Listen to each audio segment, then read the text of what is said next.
Hey, has your child started school and you're suspecting maybe there's an attention problem going on, or even maybe their teacher has said something to you about they're struggling with attention?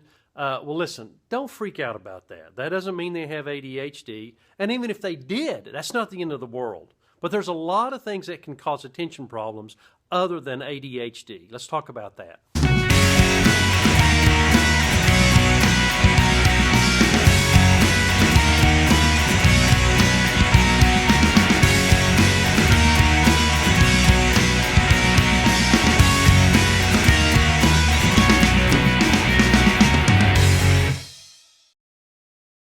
Okay, one of the main reasons, especially if the kid's in kindergarten or maybe even in first grade, especially if it's their first time in school, is just simply they've not learned how to sit down and attend to a task for a lengthy period of time, or at least until the task is done.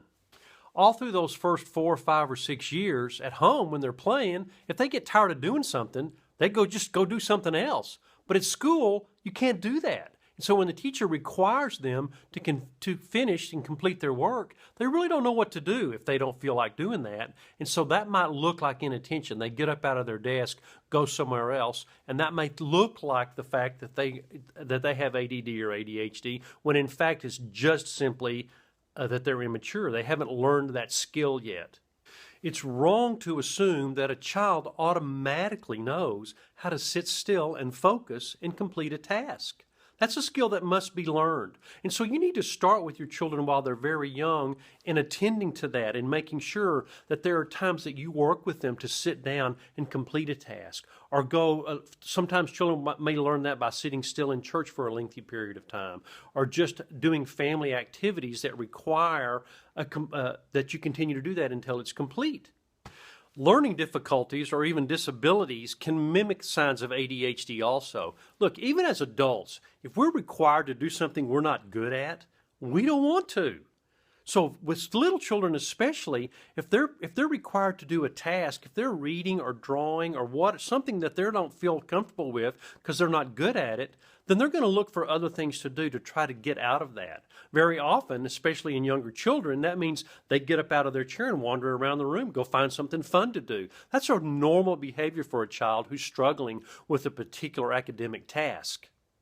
Another reason why a child may exhibit some attention problems with their attention or staying on task, is that they're nervous or anxious about something. Something has occurred in their life or is occurring in their life that makes them anxious or nervous. Their mind is wandering and thinking about that kind of stuff instead of attending to the academic task at hand. If that's the case, sit down with your child and investigate that a little bit. See if there's something that's going on. Now, questioning a child can be very, very tricky, and you need to know that you can't ask them leading questions, because very often, especially with young children, they'll just tell you what they think you are expecting to hear. So you must ask open-ended questions. You say, has something going on that's troubling you? Is something going on at school? But don't ask them specific things. Don't say, is somebody calling you names? Has somebody hit you at school? Because very often they'll just simply agree because they think that's what you want to hear. Be careful with that. Another reason that your child may be exhibiting some attention problems could be some upheaval in your home. It may not be even bad upheaval. It could be a move, something that has disrupted the normal, okay? Something that has changed from what it used to be. Children can't process that the way adults can. They don't have the adult experience. And so adults can compartmentalize that kind of information and understand exactly what this means.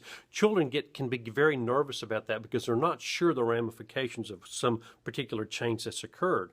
So you need to, and that's normal. So you need to expect your child to exhibit some sort of uncomfortableness when there's a change in the family, a new child or a move or a new job, certainly something like divorce or separation.